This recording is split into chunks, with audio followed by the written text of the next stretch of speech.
Hello and welcome to Storytime. My name is Sandy Donahue. I'm the librarian at the Georgie Allen Library in Booneville.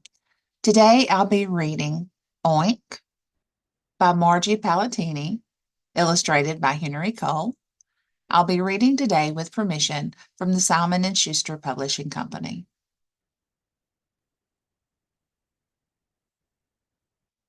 Thomas and Joseph were pigs. They were sloppy. They were lazy. They were dirty. And they were happy. Oink, said Thomas. Oink, agreed Joseph. The pigs were very content. The neighbors were not as happy. They were not so content.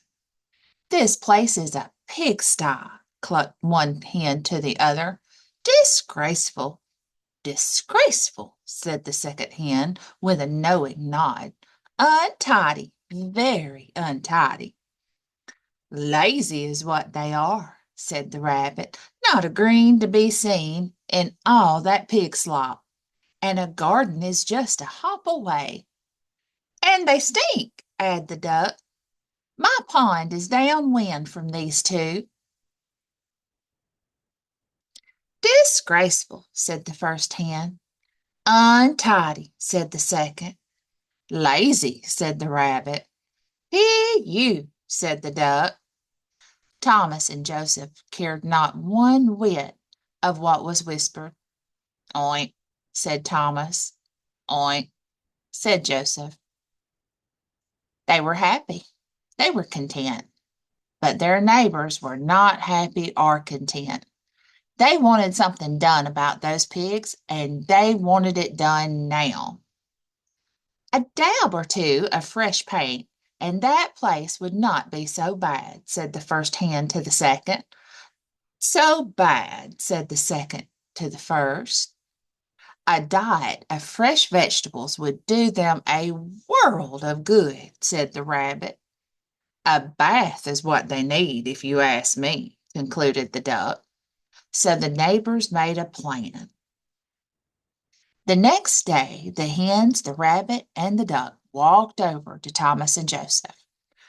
They clucked, tissed, quacked, quacked, tissed, clucked. Pardon me, said the first hen, but you pigs look terribly sad. Sad, said the other neighbors, very sad. Oink, said Thomas. Oink, said Joseph. I myself am always happy being neat and tidy, said the hen. Happy, so happy, said the other chicken. Perhaps if you paint your fence, you would be more cheerful. Thomas and Joseph did not think painting a fence would make them all that happier. They were cheerful now. But the hens insisted. They gave the pigs 2 big brushes and a bucket of white paint. Oink, said Thomas. Oink, said Joseph. Dim-witted, whispered the first hen to the second. They are very dumb pigs. I don't think they know what to do. Clueless, agreed the other. We will just have to show them. So they did. Up, down, across. Up, down, across. Joseph and Thomas tried this way, sideways, sideways, that way, this way. Stop, stop! You're making a mess, cried the first hen. A mess, cried the other. They cannot paint, said the first hen to the second. We can do it much better. Shoo, shoo, said the chickens to the pigs, and the hens began painting the fence themselves. Up, down, across.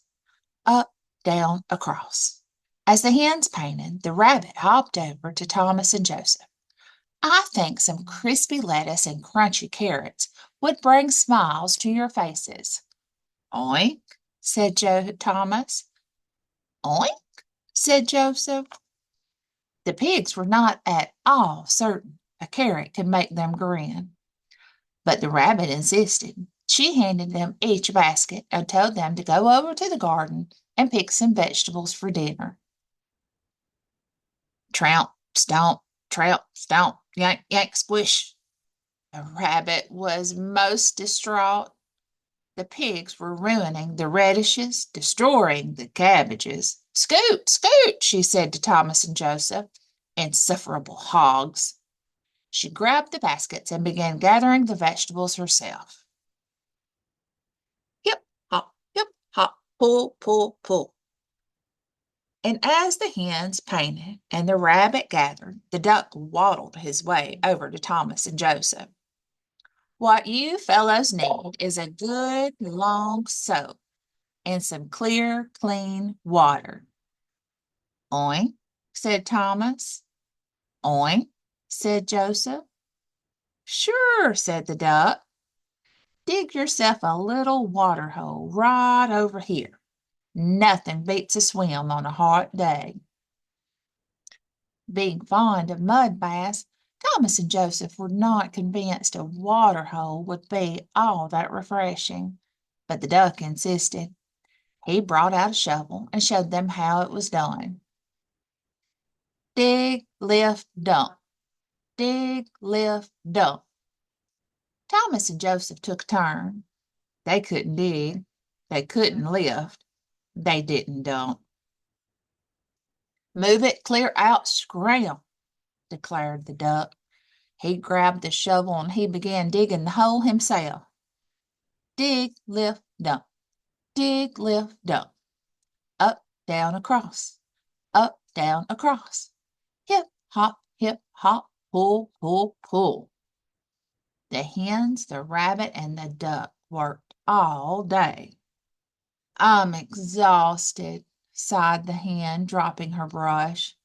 Exhausted, exhausted, said the second, dropping the bucket.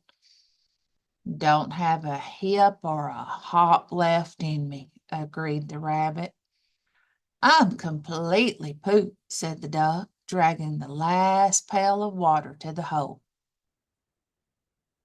But they were happy, they were content.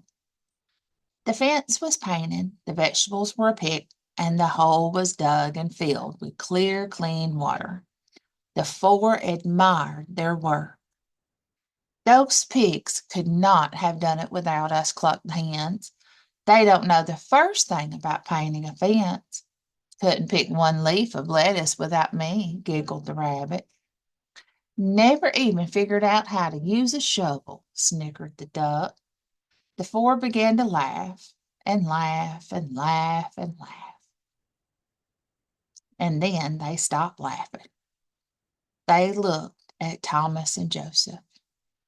Crunch, munch, splish, splash, chuckle, chuckle.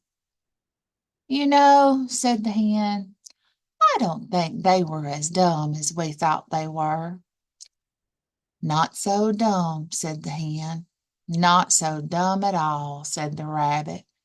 Maybe, said the duck, but I still say those two are a couple of big stinkers. Oink, said Thomas. Oink, agreed Joseph. The end.